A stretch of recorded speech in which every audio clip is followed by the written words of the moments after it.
पूर्वांचल के गाजीपुर का एक गांव है धामूपुर। वो गांव इसलिए खास है क्योंकि वो परमवीर चक्र विजेता अब्दुल हामिद का गांव है। अब्दुल हामिद, जिन्हें वहाँ के बच्चे भी वीर अब्दुल हामिद के नाम से जानते हैं।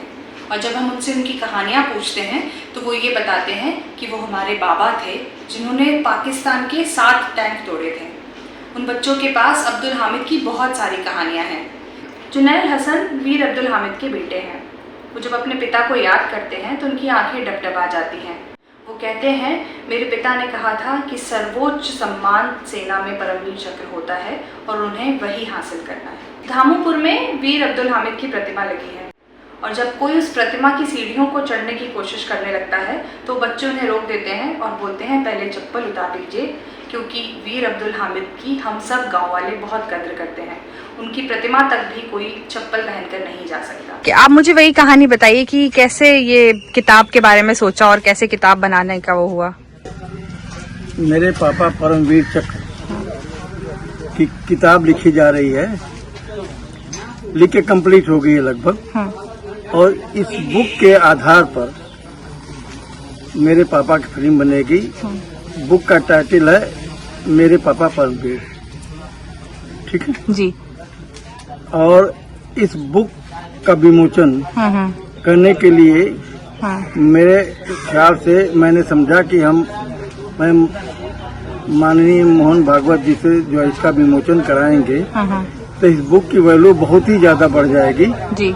इसलिए मैंने उनसे हथियाराम मठ पर मैं जब मिला दूसरी बार तो आग्रह किया कि इस बुक का विमोचन आपके द्वारा हो जाता तो बहुत अच्छा होता। तब वो जो आखिरी बार कह गए है ना, उसको मैं बार बार नहीं रिपीट कर पाता हूँ। छोड़ दीजिए। पर आप उनके बेटे हैं तो आपकी कोई तो बात होगी उनकी जो आप देश को बताना चाहते हैं, जो आपसे कहते थे जो कोई बात। हाँ, कुछ बातें हैं जो कि मैं बता सकता हूँ आपसे।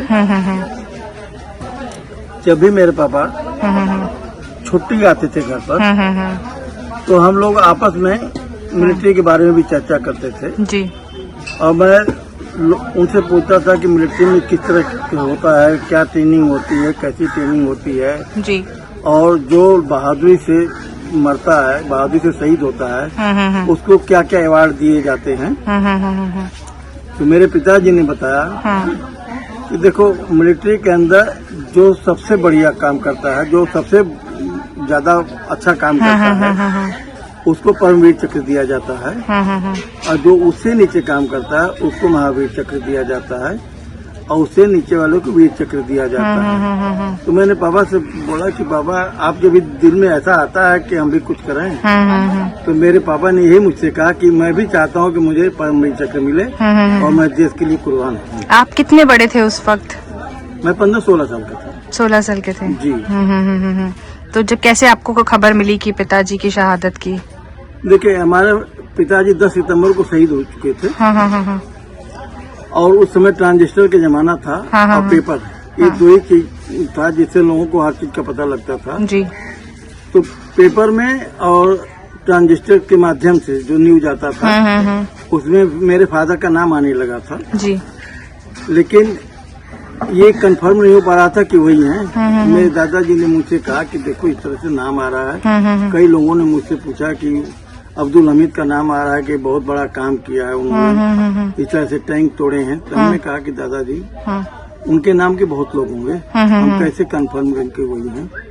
लेकिन 19 सितंबर को पेपर में उनका नंबर निकला। अच्छा। आर्मी नंबर जो है 19 सितंबर को जो है पेपर में आ गया।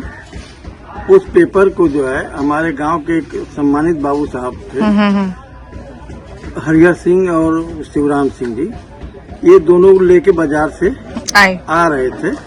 तो चाचा हमारे रास्ते में मिल गए। चाचा से उन्होंने नंबर पूछा। चाचा ने जब नंबर बताया तो भी हक्का बक्का रह गए। चाचा को डाउट हो गया कि कुछ है ऐसी बात। तो घर आने के बाद फिर मेरे चाचा जो है मुझसे कहे कि कोई तुमको और मालूम है कि भैया का क्या प्रमोशन हुआ है, क्या हुआ है? तो हमने कहा कि नहीं, उनका प्रमोशन CQM हवलदार पर हुआ है। तो कहें कि उनका नंबर तो वही ना है। हमने कहा चाचा हाँ वही नंबर है। कहीं चिट्ठी है कोई रखे हो? हमने कहा चिट्ठी हमारे पास है।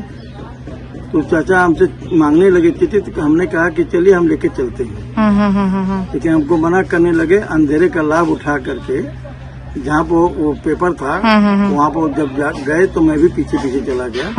और उस समय एक लालटेन ही ऐसा माध्यम था जिससे लोग ज्यादा पढ़ते होते थे। तो चौकी पर लालटेन रख करके और पढ़ने लगे तो मैं ऊपर से मैं अपने फादर का नंबर पढ़ लिया। और जब पढ़ लिया तो कंफर्म हो गया कि मेरे पिताजी हैं। जब एक बार अलर्ट हो जाता है वो नंबर जिंदगी में कभी चेंज नहीं होता है। कंफर्म मेरे फादर जो हैं। अब उसके बाद आप आखिरी बार क्या बात हुई थी आपकी उनसे? आखिरी बार तो क्या कहें सर, थोड़ा सा हम लोग खेल रहे थे, ऐसे हॉकी उकी खेल रहे थे। और हमारे एक छोटे भाई हैं, अभी दुनिया में नहीं हैं। उनको ऐसे ही जो है तो थोड़ा सा अब प्यार में मारे कि कैसे मारे मुझे पता नहीं है। और उनको मारने के बाद मुझे भी मार दिए। तो मुझे गुस्सा आ गया। हमने कहा कि अब पापा मैं घर छोड़ के चला जाऊंगा। और उस गुस्से में घर से निकला, दुल्लापुर रेलवे स्टेशन पर जाने के लिए हुआ। मेरे पापा जी ने भी पीछा किया लेकिन मुझे नहीं पकड़ पाए वो। फिर शाम को वापस मैं आ गया। तो जैसे खाना वाना खाते हैं ना, तो हम लोग बैठे थे खाना खाने के लिए, लेकिन मैं नहीं खा रहा था जी। पापा ने बहुत सिफारिश किया हमारी कि नहीं खाओ मेरे साथ। तो मैं जब मना कर दिया तो उन्होंने एक आखिरी शब्द कहा कि मैं आज के बाद तुमको जिंदगी में कभी नहीं मारूंगा।